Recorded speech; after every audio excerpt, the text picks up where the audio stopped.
What's up guys, CFC Vlog here, and welcome to yet another England's World Cup episode. And in this episode I'm going to be talking to you about the game against Italy, how it was, what happened, who I think deserved to win, etc, etc. And I'm also going to be talking about my prediction, my preview for the game against Uruguay tonight. Starting off with the game against Italy. Before any of that, I just want to remind you, please go and follow me on Twitter. I like to have conversations with you, and Twitter's probably the easiest way. The comments is getting more and more complicated every time YouTube update it. So go over to Twitter, give me a follow at Clarky at Clarky11_98.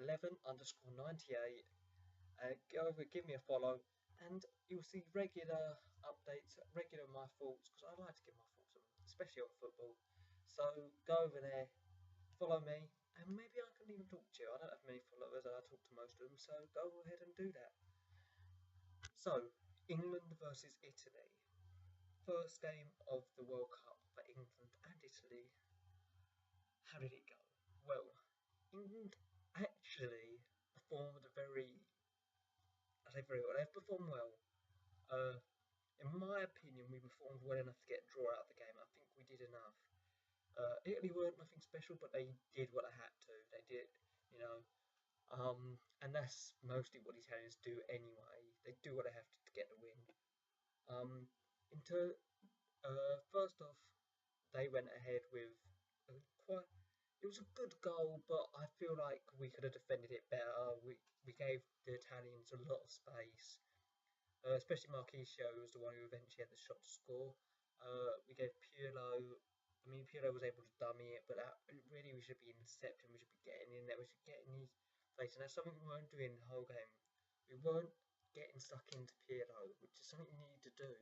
I know I'm not saying it's easy. Of course, not easy. The guy's a magician, but you need to give him more to do. What Pirlo said at his game, after the game, was that Raheem Sterling, I can't remember the exact quote, but it was along the lines of Raheem Sterling is the only England player who gave me any trouble, very talented. So, and that's what he needed, because Raheem Sterling was closed him down, he was getting in his face, he was trying to stop him from being able to do what he does so well.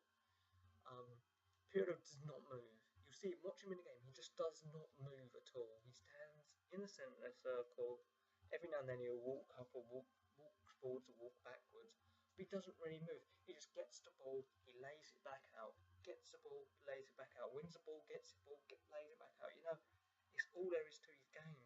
If you close him down, he won't be able to do that. I'm not saying it's easy to close him down, because it always seems like he has space, but we had to do a better job of it. Sterling did an alright job of it. Henderson at times did a good job of it. Welbeck did a good job of it. But other than that, no one was really getting stuck into him, which is something you need to do.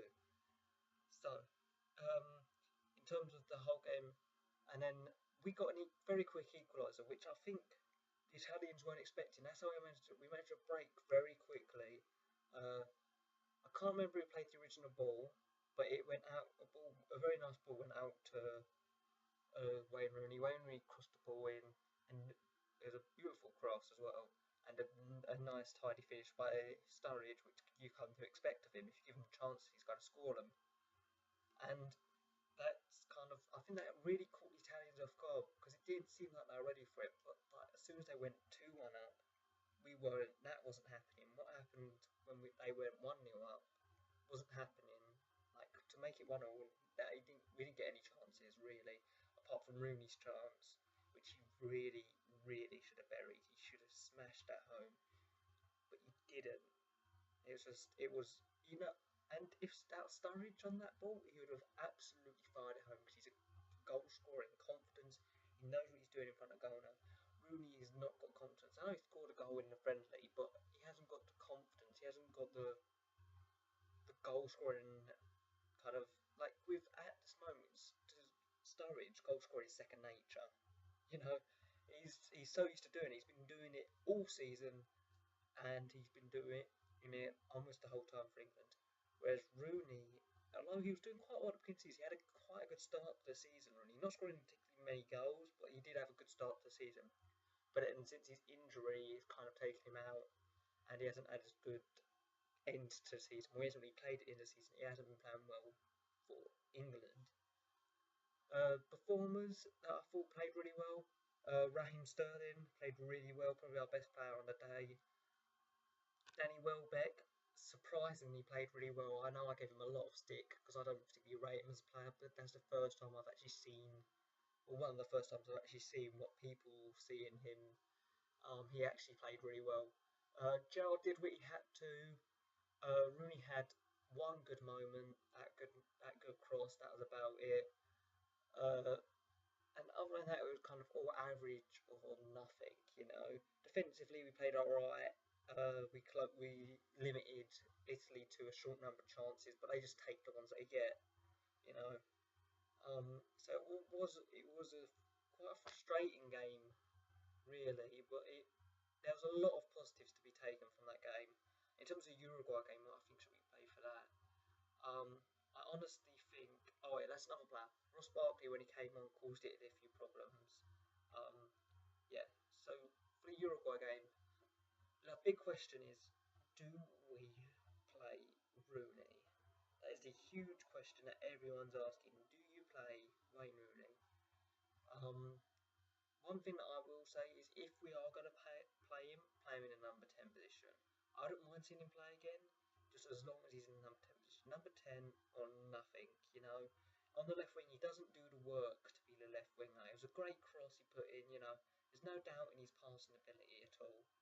But he's not willing to do the work that left mid needs to do. Left mid needs to get back, he needs to get forward, he needs to, he needs to do all this. And Rooney's not willing to do that kind of work. So that's why I'm thinking that it has to be number 10 or not play at all. Sterling should definitely start again. Welbeck, I wouldn't mind seeing start again. Maybe put Ox in there instead. I prefer Ox slightly, but then again, Welbeck's proved me wrong before. He can prove me wrong again. Ox I'd prefer to play if he's fit. Obviously, no point taking risk on him. And in terms of Uruguay, they lost 3-1 to Costa Rica, who are the underdogs of the group. So there's absolutely. I would have said we could beat them before, but now they've got maybe Suarez injured. We're not sure about that still. They got their captain Diego Lugano is injured. Maximino Pierre is suspended. So we have got a very, very good chance of winning that game. The team I would play is against Uruguay. I'll play with, in goal, Joe Hart, no question. Johnson, Cahill, Jagielka, Baines. Simple. Henderson, Gerrard. I've said before I prefer Wilshere, but Wilshere played absolutely awful, absolute dog shit when he came on against Italy, so I'll play Henderson there. Left wing, I'd probably go with Raheem. Right wing, I'll go with Ox. Attacking midfield, I'll give Rooney another go, if not Barkley. And then up front, Daniel Sturridge. And my predictions for the game, I am going to go for a 2-1 win to England. Either way, whether Suarez plays or not, I reckon it'll be 2-1 to England. Who knows who's going to score our goals? I feel like Raheem Sterling's drew a goal. He came very close. Everyone thought it was in. Everyone jumped out of their seat thinking it was in, but it wasn't. It hit the side netting. Obviously Sturridge is in good form. It would be great to see Rooney get a goal just because that would boost his confidence so much. And if Rooney's on form, that could only do us favours. So, anything like that. So that's the end of the video, guys. Please leave a like. Please comment with your predictions for tonight's game. And please go over and follow me on Twitter and subscribe to me if you haven't already. That's the end of the video, and I'll see you guys later. Bye.